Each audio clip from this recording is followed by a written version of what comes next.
87ஆம் ஆண்டு 15ஆம் தேதி தமிழ் மக்களுடைய மிக முக்கியமான 5 கோரிக்கைகளை முன்வைத்து நல்லூரின் வடக்கு வீதியிலே உண்ணாநோன்பை ஆரம்பித்து 26ஆம் தேதி அமரத்துவம் அடைந்த ஒரு அகிம்சாவாதி ஆயுத குழுவிலும் அமித்ஷா இருக்கும் என்பதை உலகத்துக்கு சொல்லிய ஒரு தீவிர போராளி, அகிம்சை போராளி.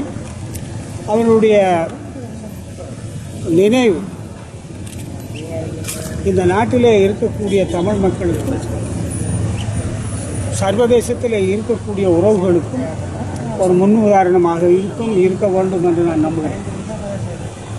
உண்மையாக திலீபன் உண்ணாநோன்பு இருக்க ஆரம்பித்த அந்த 14ஆம் தேதி இரவு நள்ளிரவு வரையில் நான் அவரோடு இருந்தேன். இறுதியாகவும் 26ஆம் தேதி வைத்தியகலாநிதி சிவகுமார் அவர்கள் அமரத்துவம் அடைந்து விட்டார் என்று அறிவிக்கிற பொழுது நான் அறிவில் இருந்திருக்கிறேன். ஆகவே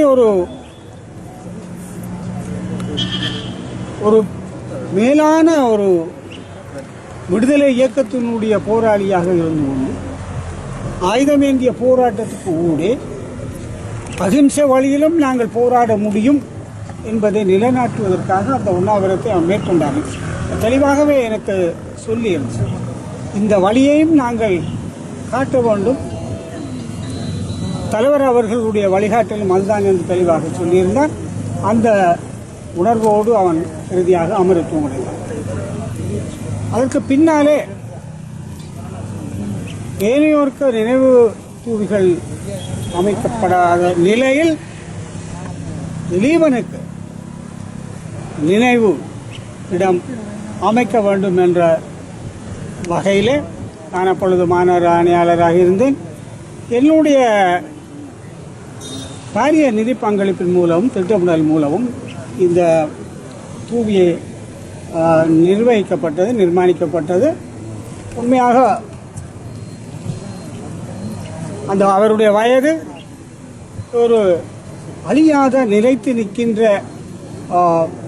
ஒரு தீபமாக அது இருக்க வேண்டும் என்பதற்காக இந்த தூவியை நிறுவப்பட்டது. அகல்விளக்காக அது நிறுவப்பட்டது.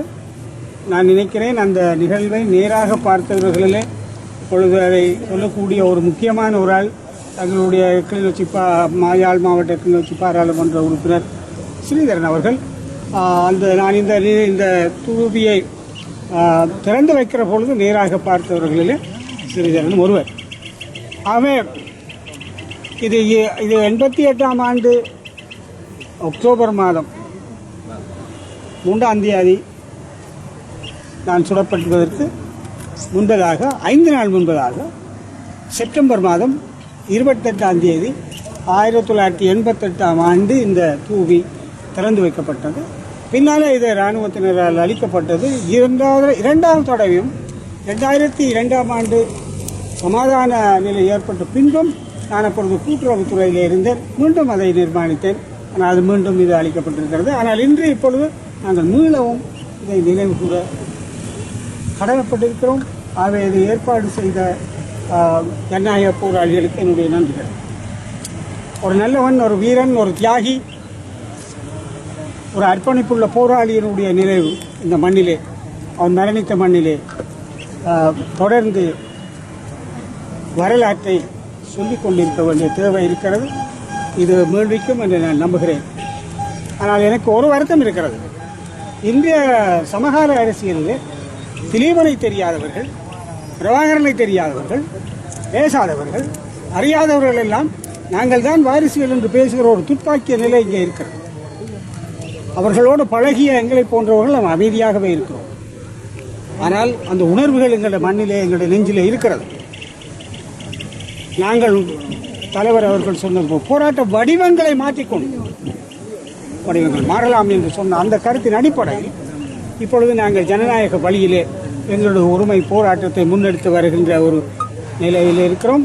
அந்த நிலைக்கு எல்லோரும் ஒத்துழைப்பு வழங்க வேண்டும். நாங்கள் எங்களுடைய இலட்சியத்தை அடைவதற்கு இந்த திலீபன், பிரபாகரன் போன்றவர்களுடைய தியாக உணர்வும் ஆத்மாவும் எங்களை ஆசீர்வதிக்க வேண்டும் என்று நான் வேண்டுகிறேன். குறிப்பாக நான் ஒரு கருத்து அப்பொழுது சொன்னேன்.